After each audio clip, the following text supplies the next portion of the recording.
Ladies and gentlemen, got ourselves another UFC card to break down. Another numbered card, and this one's pretty good. UFC 329, Conor McGregor versus Max Holloway 2 is here, 8 o'clock Central Time, this Saturday, July 11th. Hit the fucking music.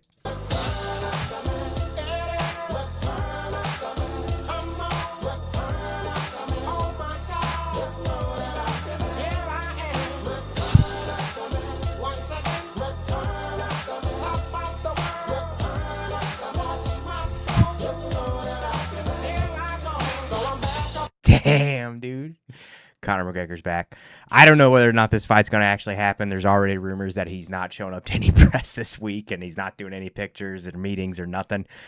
People are beginning to get worried that he's going to pull out last minute, but either way, for now, the fight is still on, so we're going ahead as planned.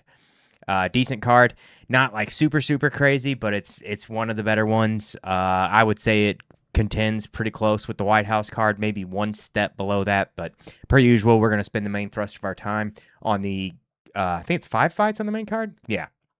We're going to spend our main time on the main card itself, but there's some early prelim fights, some regular prelim fights that I'm looking forward to as well, so we're just kind of touch base on those as we're cruising right on by.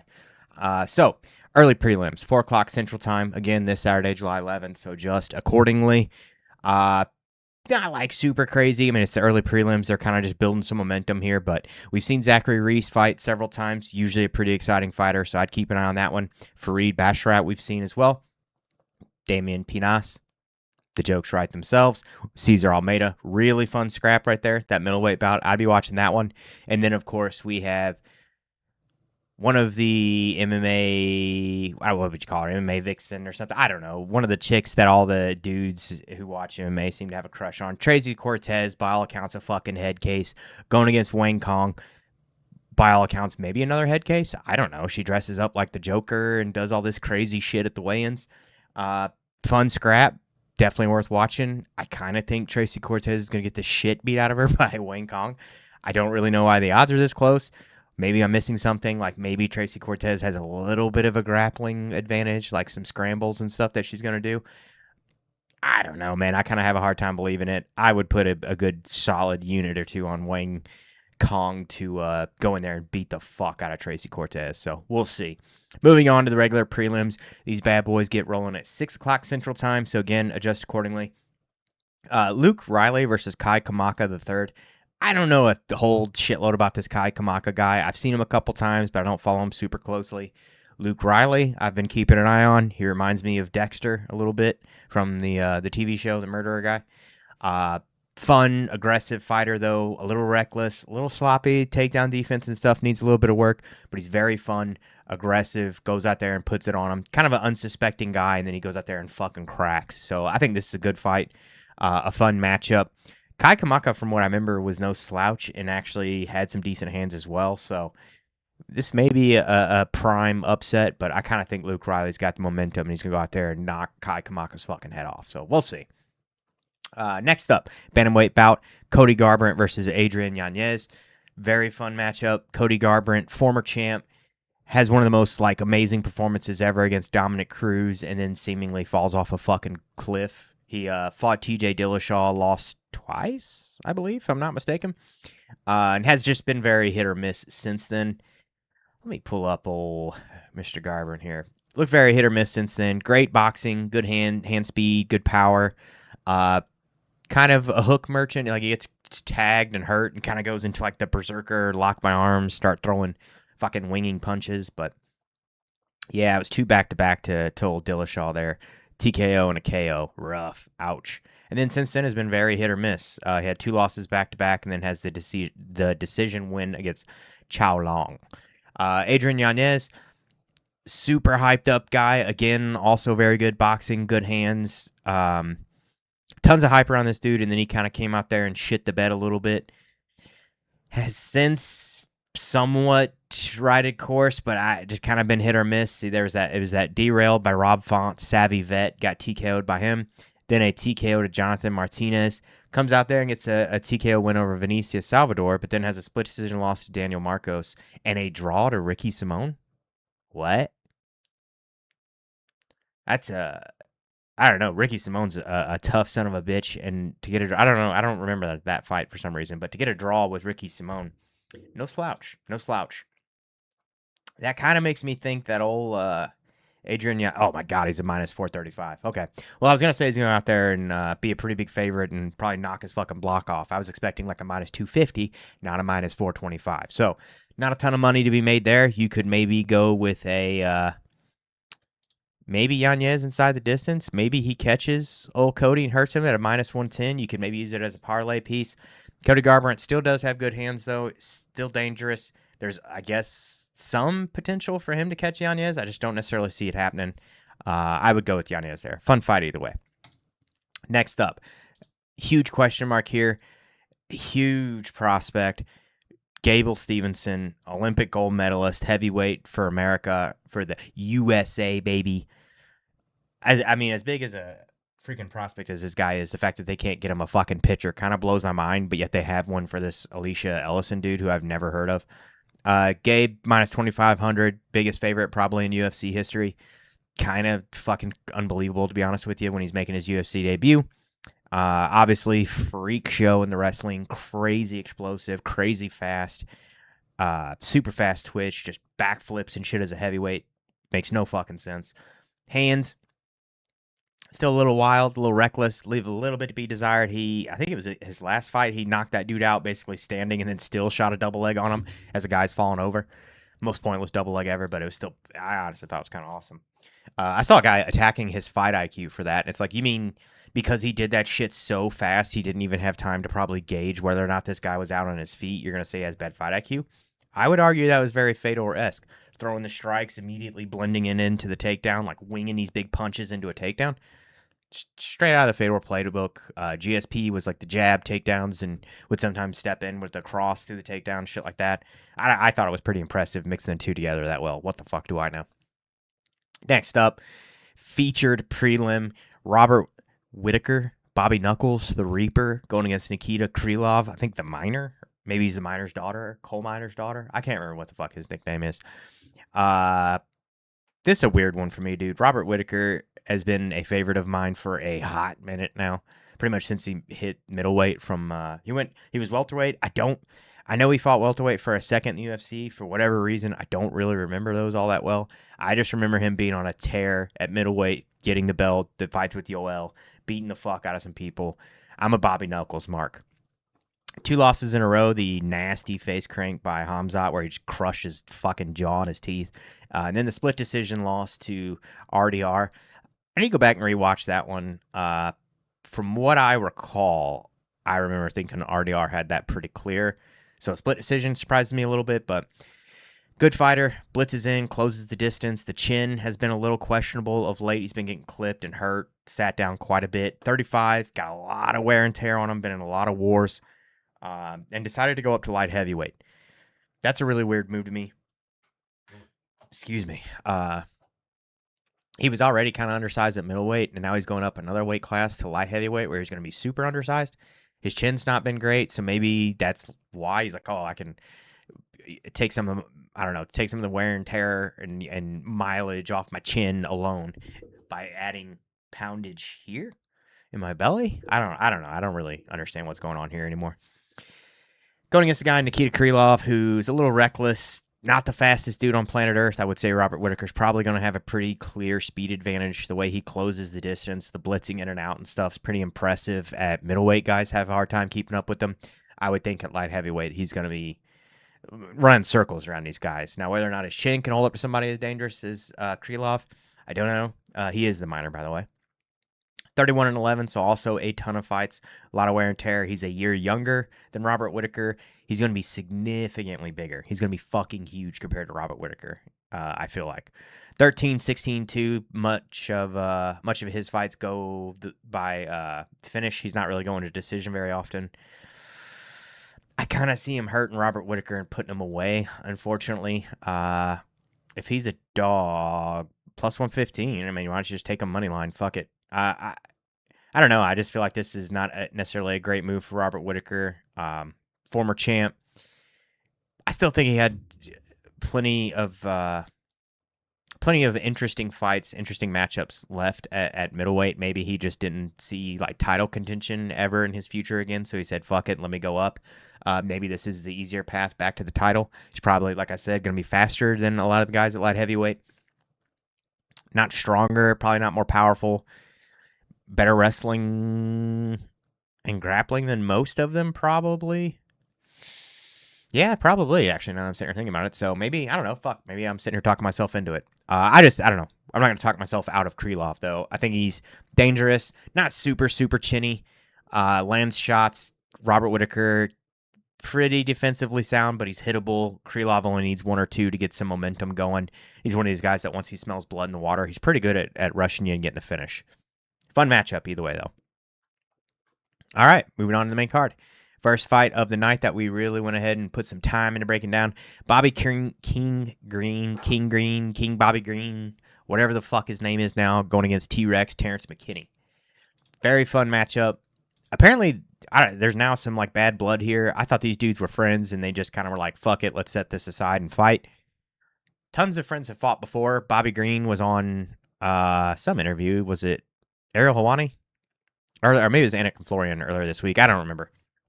He was on one of those guys earlier this week and was kind of mentioning that this is now like a... Oh, I saw it on Instagram clips, and I think it was Anik Florian now that I'm sitting here thinking about it. But beside the point, he was saying that's kind of a personal thing that him and Terrence McKinney had agreed to like not fight, and then T-Rex was saying that he's pushing for the fight, and King Green kind of took it personal. He's an old school guy, comes up under Nick Diaz, and they're always don't fight to homies, blah blah blah. Who cares? Stylistically, these dudes are pretty different. Bobby Green, King Green, hands down, slipping punches, stabbing you with the jab, the straight.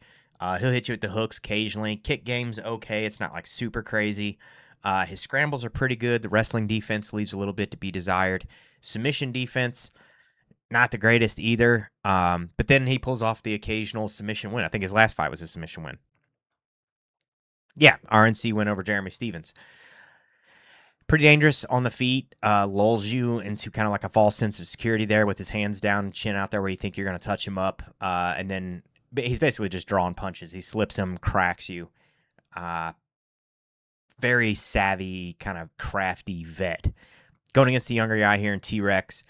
Very fast, wrestle heavy when he wants to be. T-Rex just guns a-blazing, comes out just fucking balls to the wall, pedal in the metal. Every cliche thing I can say about somebody coming out fast. Chin, not the greatest. Chin is not the greatest. Now, Bobby Green's chin isn't super great either. He's been getting hurt a bit, but I would say his chin might be a little bit better than old T-Rex. T-Rex gets hurt and kind of goes into like a zombie mode. Chris Duncan touched him up pretty good, hurt him. Which, I mean, he was getting hurt himself and managed to stay in there, but hurt T-Rex and kind of just went into like zombie wrestling mode and was doing okay. And then Duncan was just landing huge punches on him, teeing off on him.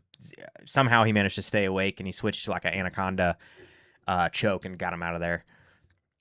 I could see something similar happening with this one. Bobby Green survives the early onslaught, starts working the crafty striking game, catches T-Rex, hurts him. T-Rex starts shooting. The wrestling defense leaves a little to be desired on the Bobby Green side, so maybe he does get taken down. But somewhere in the scramble latches up a submission or something like that. So I would almost go Bobby Green here. He's on a bit of a roll as well. Is T-Rex coming off a loss? No, he's TKO win over Kyle Nelson, but it was the Chris Duncan fight before that. King Green, I think, has got two finishes in a row, too. Yeah, RNC and the TKO. I'm going to go Bobby Green. Another slight dog there. We're going to build a dog parlay, apparently. Yanez KO, King Green. Oh, I have to take Yanez out of there. Boop. King Green, Nikita Krylov, Yanez by KO, TKO, DQ, plus 811. You could slap that bad boy out there. Go for it. Yeah, I'm gonna go King Green. I think he survives the early onslaught, does some crafty vet shit. T-Rex can't latch up a sub on him. Maybe gets the takedown, but King Green scrambles back to his feet, pieces him up, talks some shit. He likes the personal fights, and he's got some blood, some beef here. So I think he's going to fuck Terrence McKinney up as he said he would. Next up, flyweight bout, Brandon Royval versus Loner Kavanaugh. I've kind of heard it said both ways. Tom Aspinall says it's a little weird. I'm going to say Loner Kavanaugh because I don't really give a shit. Whoops. Raw dog, Brandon Royval. I'm a Royval fan. This dude's about as game as it gets when it comes to fighting. Just a scrappy, tough little guy. 33 years old, 17-9. His record coming off the KO loss to Manel Kopp and then decision loss to Joshua Van, which was just a fucking barn burner. Those two dudes beat the shit out of each other. Josh Van started pulling away. I felt like at the end, but Royval was in that fight, landing punches, eating punches, just a tough dude. Manel Kopp cracks at that weight. I don't think a whole lot of guys have the Manel Kopp power. I haven't really seen it from Loner Kavanaugh yet, so I don't necessarily see him shutting Raw Dog's lights out. And you would think Royval is going to want to come out there and make a statement, try and get one back after a couple losses. Technical wise, I would say Loner might have a little bit of a technical advantage. Royval's doing kind of some funky stuff occasionally in the striking, pretty scrambly in the wrestling, and has good submissions when he chooses to lock him up. Loner is I feel like a pretty technically sound guy, puts it together a little bit better, a little bit younger. 27, he's 10-1. Coming off the decision win over Brandon Moreno. Before that was the KO loss to my dog Energy, Charles Johnson, STL's own. I'm going to end up talking myself back into the young prospect, but for some reason, I just feel like this one's primed for a Raw Dog upset. What are the odds? Plus 195. I'm going with a lot of dogs on this one, apparently. Royval has a certain toughness and grit about him. He's a springy southpaw. I took some notes here. Good snappy jab, good counter left. The chin creeps up a little bit on those exchanges, which I think Loner might take advantage of. He's got the step in left, pulls the hand down, left down the pipe. Really likes to use that lead hand, just pumping the jab, lots of volume. Loner's orthodox, but he switches pretty well. Nasty low kick. He's very quick, a little reactive, so I think if Royval gets him biting on the jab, on the feints, maybe he could capitalize on that. Likes to drop the hands and slip, which I want to say is maybe what got him caught against Charles Johnson, but it is going to get him caught eventually with those hands down slipping. Somebody's going to catch him either at the end of a slip or when he's leaning back, or get a read on it and catch him leaning into something and sleep him. I would go, the smart bet here is go with Loner, the young buck with the momentum and all that BS, but I'm going Brandon Royval. I think the Raw Dog gets it done. I think this is a prime fight for another crafty vet to show a young buck a thing or two about a thing or two. And I want a Raw Dog win, damn it. Next up, bantamweight bout, another one. I'm probably going to be biased in a lot of these fights. I got some clear guys that I like here. Bantamweight bout. I did not like Corey Sandhagen for the longest time, and he's really grown on me in the last 2-3 years. The Saiyan man, he's just a game fighter, dude. Not a lot of guys out there are just taking basically any of the top fights that they can get, like Corey Sandhagen. The guy does not seem to shy away from a challenge. Specifically like the Umar, the Merab fights. Obviously, the Merab one was for a championship. Not a lot of people are going to turn that down, but stylistically, not a great matchup for Corey Sandhagen. He's always kind of struggled with real strong, high-level wrestler, grappler types. Hence the Umar loss and the Merab loss when you're looking at his most recent ones there. Here, I'll scroll down a little bit so you can see that. Kind of a unconventional striker. He's got some versatile attacks when he was throwing the flying knees. He's got a real good spin kick, elbows, implements the wrestling a little bit more of late. It's like he started developing that game, was using it against Davison Figge. He's also a submission threat. This is a rematch against Mario Batista. If I'm not mistaken, he tapped him a long time ago. Yeah, submission, armbar, 2019 over Mario Batista. Completely different fight now, I think. But you think you would expect that to have some kind of boosting factor in Corey Sandhagen's mind, where he's like, all right, I've got one win over this guy. I hope he doesn't take him lightly, but it should be a motivating factor. Okay, I've got to win. I kind of know the path to victory here. I can do this. I've done it before. Let's do it again. What are my notes here? Not a ton of power, good feints and distance management. Seems to be cognizant, ready for the counter strike, decent fight IQ, does some questionable shit occasionally, scrambles well, threats in a lot of positions on the ground. seems to be a student of the game, working with Ryan Hall, shit like that in the jiu-jitsu. Going against guy Mario Batista, only 1 year younger, so no real age difference there. 17-3. A little bit of a decision machine. Oh, Mario Batista, I guess if you could knock him at all, that's probably the one knock you would have on him. And then, of course, his last fight, the submission win over Lockdog. But before that, bit of a submission machine. Get his patch out on my mouth. Kind of a meat and potatoes type of fighter. Decent wrestling, jacked to the fucking gills. Clearly very strong and great conditioning. Low kicks, uses them a lot, but I don't think they're like crazy powerful. I think he's kind of just throwing something out there, and it's a relatively safe strike for him to shell up top, throw the low kick, and he's relatively safe there. Also a fairly decent volume striker, like Royval, not to the same level as Royval, not that kind of volume, but he's a volume guy, comparatively, I guess. Probably more volume than Corey Sandhagen. Likes to hop off to the side, fire to 1-2. He's trying to work the angles, right straight to the body. Good composure, good fight IQ. This is going to be, in my opinion, a little bit of a chess match.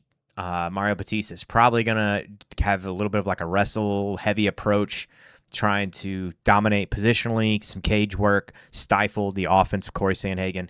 I would assume Corey Sandhagen's going to kind of stay on his bike, try to stay on the outside, pick away at Mario Batista, chip away at him with the kicks, the long-range striking. I don't know. Something in my gut says Mario Batista gets this done, but I'm actually going to go with the favorite here on this one, Corey Sandhagen. Maybe that's bias. Maybe I'm just going with the guy I like, but feel free to fade me if you don't agree. I don't give a shit. Anywho, moving on. Co-main event of the evening, another very fun one. Lightweight scrap. Benoit St, Denis, the French fucking murderer, going against Paddy Pimblett, the Scouser, who does not get knocked out, apparently. Benoit St Denis. I guess you could call him a seasoned vet at this point. Not too long ago, he was kind of relatively new to the MMA scene, but he's been fighting the top of the lightweight division for, at least the upper rung of the lightweight division, like top 15 for a minute now, and seemed to grow into it a little bit. He was going from an inexperienced guy who was doing kind of some crazy shit, muscling takedowns, just blitzing through dudes, and then running into a brick wall, Dustin Poirier, and getting the shit beat out of him. Now he's kind of adapting, fighting a little bit smarter, dragging these guys into brawls and into favorable matchups, favorable positional matchups for him where he can work his game, hence the face crank over Mauricio Huffy, which on paper, you're like, I'm striking. Huffy's going to light this dude up. So he didn't really engage much in the striking with him. Took him down. Berserker, fucking body lock. Dude's just strong as shit, clearly. I don't think the fighting game is like a fearful thing for him at all. This guy was like special forces in France. I'm sure he's seen some shit that would give nightmares to half of the fucking roster of the UFC. So fight game's nothing for him. Doesn't seem like the big lights get to him or anything like that. He's able to stay relatively with it now that he's not just going out there and fighting on emotion. He's like, okay, I've got a game plan. I need to stick to game plan if I want to win. I got to get in there, close the distance, body lock, get the takedown, whatever, get around the hips, double leg, get these guys to the ground and just beat the shit out of them. Now, on the feet, needs a little bit of work. Got some good kicks. Okay hands. He throws a little wide. He's a little reckless, a little sloppy with it, but he's got clearly great power.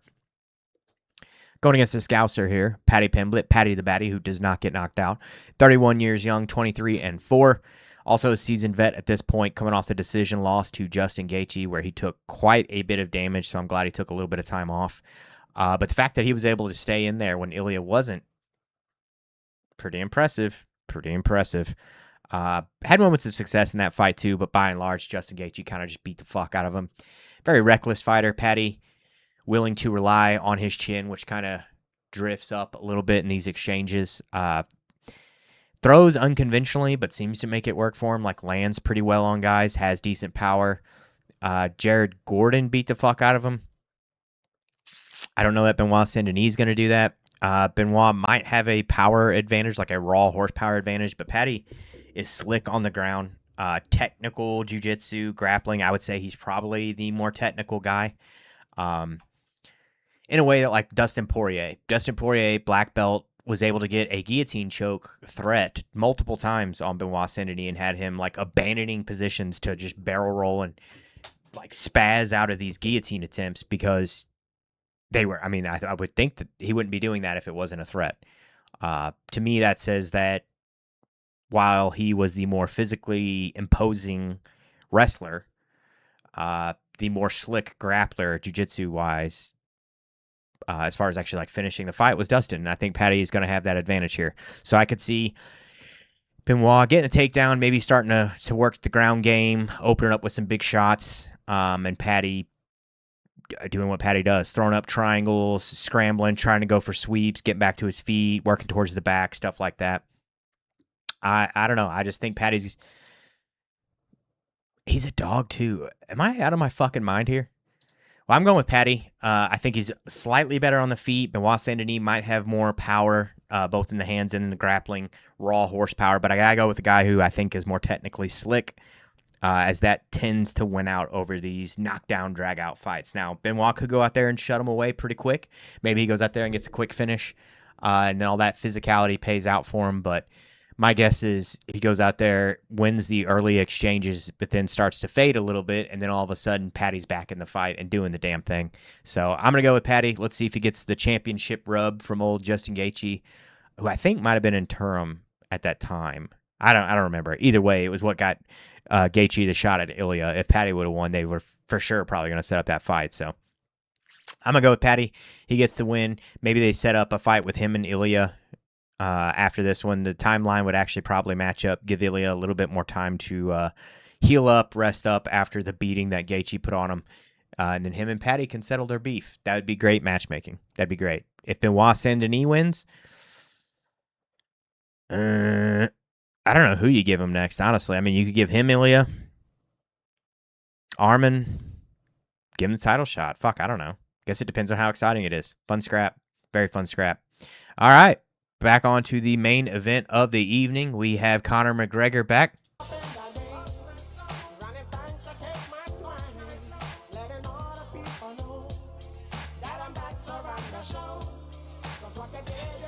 Damn, dude. Damn. All right, he's going against my guy, Max Holloway.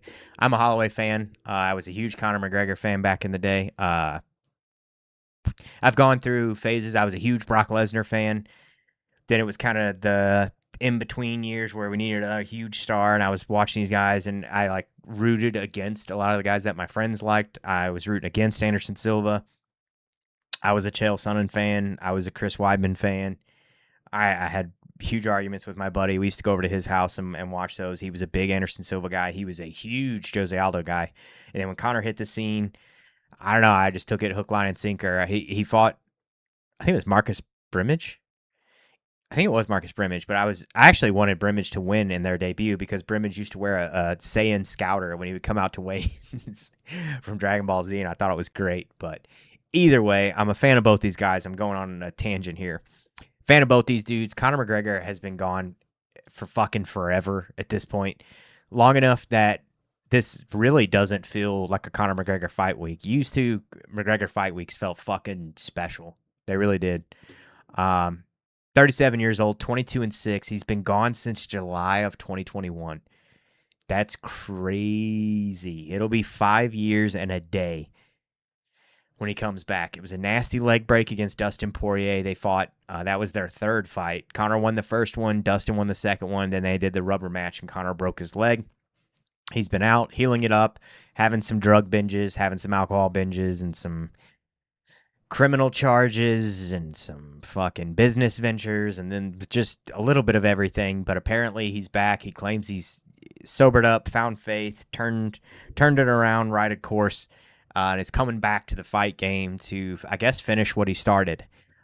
He fought Max Holloway very early in his career, very early in Max Holloway's career as well. I want to say it was Max Holloway's first fight. Yeah, there you go. Marcus Brimage, Max Holloway. Decision win over Max Holloway. If I recall correctly, he blew out his knee in that fight. So he wasn't able to get off some of the bigger shots like he typically did at that point in time. Wasn't able to press off, get the explosions that he was used to when he was trying to sink that big left hand. Kind of did some takedowns, stifled old Max on the ground, and cruised his way to a decision win.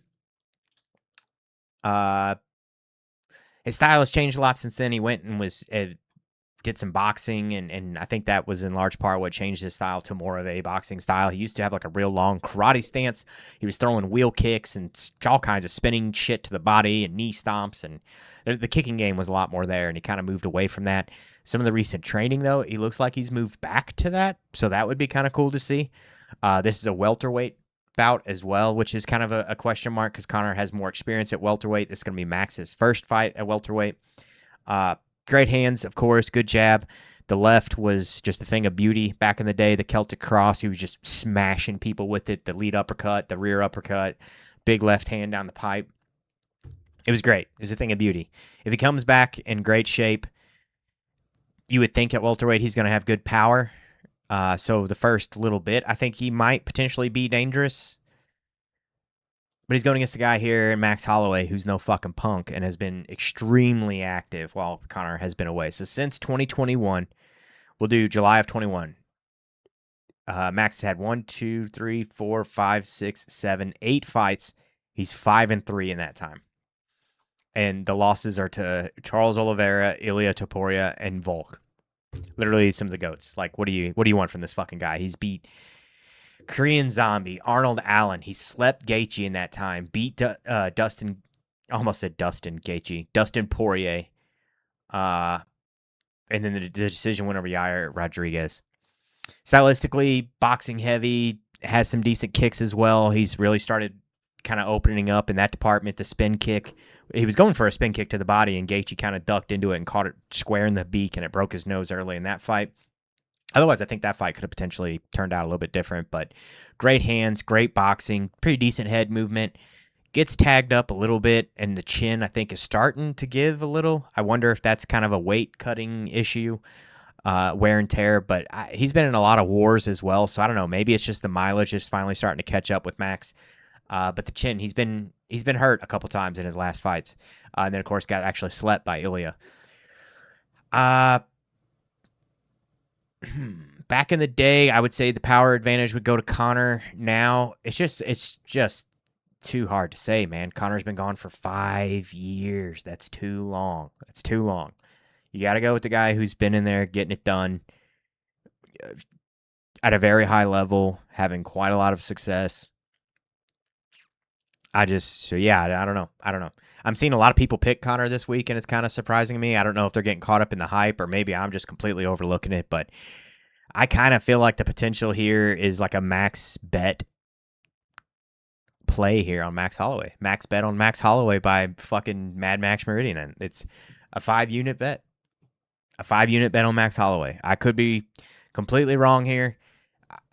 5 units at minus 205. Maybe I'm just giving money to the books or something. Maybe I don't see it. Conor has come down a fair bit since this was originally announced. I think he was up in the +2 range, north of that even, +250, something like that. He's come down, so there's money coming in on Conor. There may be more money coming in on Conor. I'm not sure, but I just think Max is too experienced at this point. That was a very fresh debut. I mean, he was making his debut in the UFC, so the bright lights could have got to him. Max has been doing this thing right. He's been dedicated to the craft. He's been active. He's been treating his body right. Conor has been doing whatever Conor has fucking done and been accused of doing, and the drugs and the booze and the partying and all that shit. It's just not conducive. You can do this as a young man, but in the later stages of your career, I kind of think you have less and less wiggle room to get away with this type of shit. And at 37 years old, 5 years removed from the sport, a leg break, coming back, I just don't see it. I don't see it. I'm not going to let people talk me out of this. 5 units, Max Holloway, max bet. I could potentially even see him getting the finish. It's a 5-rounder, so what's old Max inside the distance? Minus 145. There you go. 17,000 fucking parlay. I'm going to bet $10 and win 17 hundo. I'm going to bet $2,400. Whoops. And win 415,000. That's what I'm going to do. Boop. That's my picks. Fun to have old Conor back. I just don't see him getting it done. Could be completely mistaken. I'd like to be wrong. That'd be exciting and a fresh injection of star potential, star power into the sport. But Max The only thing I see going in Conor's favor is the first fight and the fact that this is a welterweight bout, but I think that is maybe going to help Max's chin. He's going to be able to put on some size, feel fresh, heavy, eat some of the shots from Conor, what little bit he's going to have there at the beginning, and then turn the ship around, start coming back into the fight and win maybe third round stoppage. I could maybe even see like a second round thing. Third round, I could see Conor really starting to slow, and then by 4 and 5, Holloway's pouring it on him and starting to drown him. So that is it. UFC 329 is in the bag. Fun card, very fun card. A lot of interesting matchups. Some interesting debuts. Gabe Stevenson coming to the scene. Stevenson, however the fuck you say his name, who cares? Conor making a return. Should be a good one. We'll try and tweet out some bets. We'll see how the weigh-ins go, stuff like that. We'll maybe tweet out some of these picks as well. Like, comment, follow, subscribe, help your brother out, and we will see you guys next time. Peace out.